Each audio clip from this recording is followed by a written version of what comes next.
All right, I'm out here. I'm gonna go drive and take a look at some land. Like I said, one of my goals this year is to try and get something going and build a house. It's not gonna be for me to live in. It's gonna be an investment instead of doing fix and flips or wholesale acquisitions or anything else like that. Which I mean, we're still doing. It's just this is gonna be a different stream. The best way to always have money is to have multiple streams of income coming in, right? So that goes for anyone, whatever you're doing. You know, if you're working at a restaurant or a dealership or I don't know, a gas station. There's a lot of different ways to make money. I know that when I first started out, I was when I was really getting into money, I was making a lot of changes a couple of years ago, looking at how I looked at revenue and just how I thought in general, right? When I got sober and everything, really got the clarity and started setting kind of goals, financial goals for myself about where I wanted to be by the time I'm 35 and you know, if I want how I wanted the family and vacations and all kinds of different things, and kind of narrowed it down what had to be done and kind of what would have to go into it in order to make it happen. But when I was first starting out, when I was back at the dealership, you know, I was working 3 jobs technically, and just trying to figure things out. So when I went there, and then when I got into this and doing the wholesaling and everything, the first two years or so, I wasn't really looking at any other sources of income, which, you know, this year I've changed. You know, I went and got my realtor's license and going and trying to get some ground up stuff going. We'll see what else I kind of do. I might start looking at, I don't know, doing rentals and Airbnbs and things of that nature. Whatever it is, I think it's all gonna be related to real estate in one aspect or another. If not, I'm not sure where else I would go with it. You know, maybe I'll go back and work at a dealership, because commission jobs pay really, really well, especially if you're good at sales, which I wasn't when I first started. I was watching videos and things of the sorts to kind of learn and educate. And I didn't really put any money towards my education at all until, you know, last year sometime was the first time I truly put money towards my education. Besides, I mean, yeah, I went to like community college and things like that, but I never graduated, right? I got my GED. I didn't even get my degree. So that in itself is a little bit different than most people. And I don't really regret it. I mean, I looked at kind of the statistics and where I think I would even be if I got a degree. I don't think I would be making the money that I'm making now with a degree, plus what all would be owed on it. So I'm not sure. I'm not saying college is bad or anything. I don't think it would have worked out for me. But yeah, I think maybe, you know, start looking at some sort of trades to get into, and what I mean by that is, like, you know, some sort of plumbing or electrical or HVAC, concrete, framing, you know, anything that has to do with property, because, you know, people are always going to need some aspect of it when it comes to where they live. People are always going to need a place to live. I mean, you look at what's kind of going on with the homeless population, and then what all they're trying to build in order to keep that going. Plus, you know, people who want to buy new homes, they want something that's nice. Or commercial buildings are always going to be there. So there's a lot of things that kind of goes into it. It's just not all pretty basic. And that's a great way to build, a 7 or 8 figure business if you know how to scale it and kind of build something up that way. And a lot of the trades doesn't require too much education to first get started. There are some aspects of it where it does.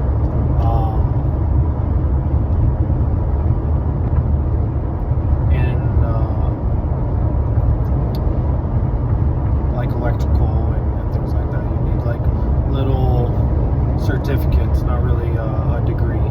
Certificates would pay quite a bit more when it's all said and done. So that's something to look at. Another thing would be to potentially, get into like the HVAC business. A lot of that's just assembly. It's the parts that cost most, and then figuring out labor and whatnot. Out here, there's more swamp coolers, and then there are refrigerated air systems. So a little bit more different. I think that's going to start changing as the years continue going on, because it's getting hotter out here. Every year it gets a little bit hotter. It's starting to get kind of towards the temperatures of Arizona this year, over 100. So we'll see. I'm not sure where that's going to go, but that might be something that ends up being a really good business to have.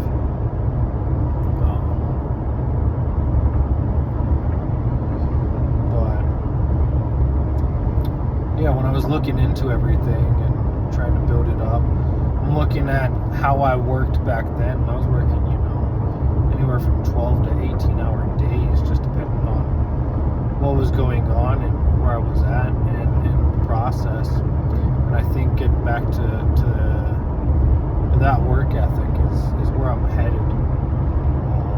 I've definitely started working a lot more than what I used to do the past year or so, when we were trying to transition and figure things out on a different angle for the business. And I want to try and nail down as many deals as I can possibly get this year to start being able to fund and maybe even find a way to get this done without having to use any money from this business.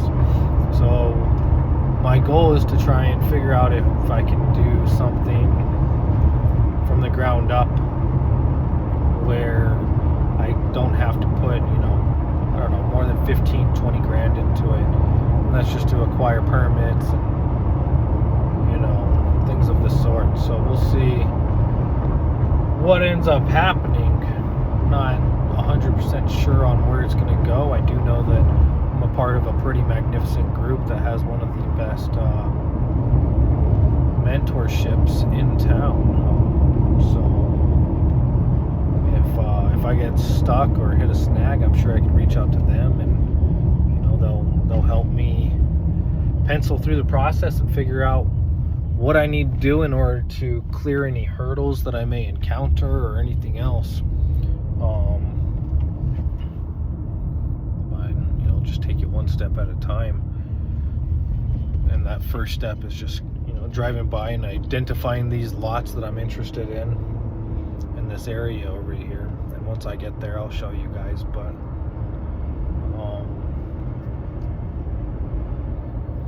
and then I want to compare it to the homes that are being built over there.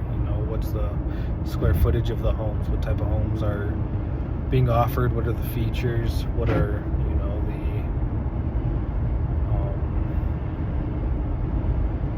aesthetics that are going to be a part of it. So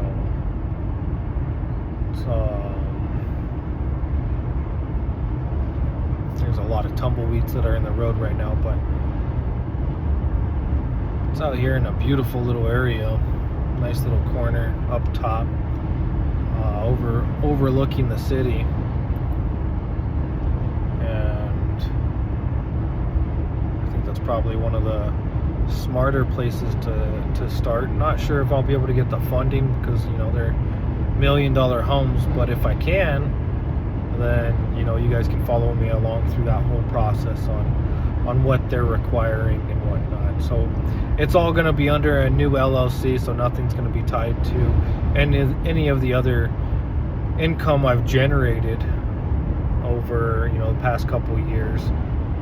They might have to rely on my personal credit, which it's not the best, it's not the worst. If I were to pay off all the credit cards and everything like that, it would shoot back up and be one of the higher tiered. I think right now it's sitting around 650 or so, and normally when I pay off the credit, it shoots up to closer to 760 to 800, stays around that range. And I think the reason that is because I haven't missed any payments. Even if I do a minimum payment, I mean, a minimum payment's better than no payment, but yeah, I'm not sure. We'll see how the process goes, because it's going to have to be building credit for a new LLC, and business lines of credit are a little bit out of my wheelhouse. So we'll kind of conquer that together. But as I go through and I start getting the floor plans and the permits and talking to the city and everything else, anything from the utilities to putting the slab and the frame and everything else together. And then, I mean, if you guys are wanting to see like how I'm doing with the wholesaling or the listings too, what type of properties I'm going into, which some are gorgeous, some are just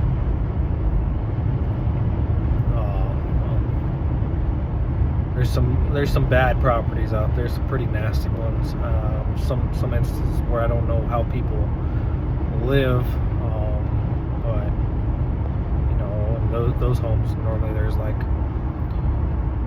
don't know, again, feces and urine and just nasty, filthy places.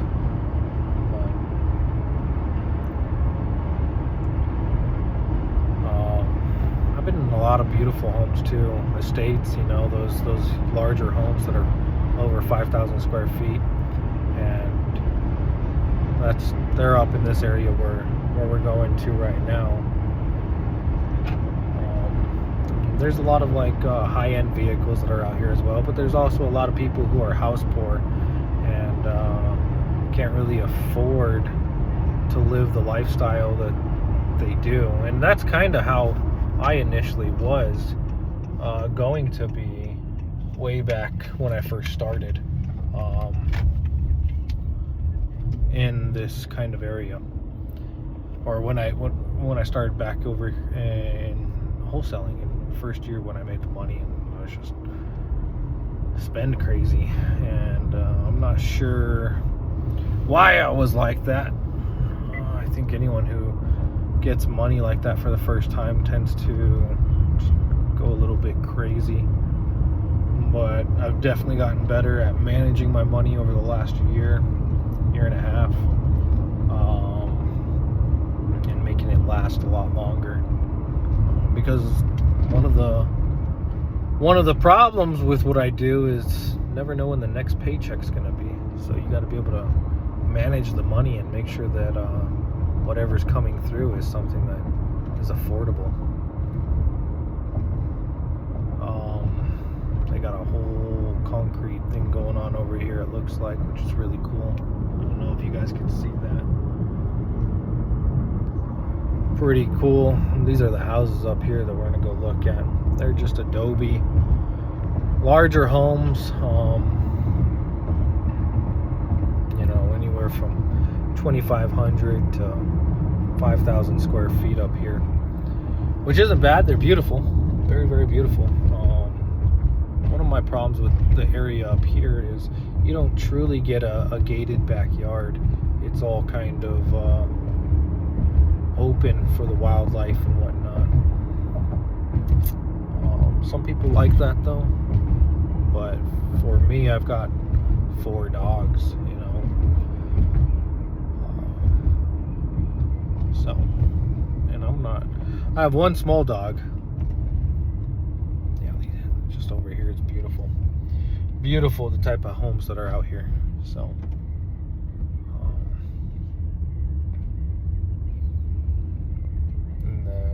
But yeah, I've got a small one. I've got a Pomeranian, and I have a Doberman. She's my favorite. Her name's Lucy. She does this smile whenever you ask her what did she do, which is pretty cute. But and then we have a German Shepherd, and he's a good dog. And then we have, I'm just gonna go down here real quick.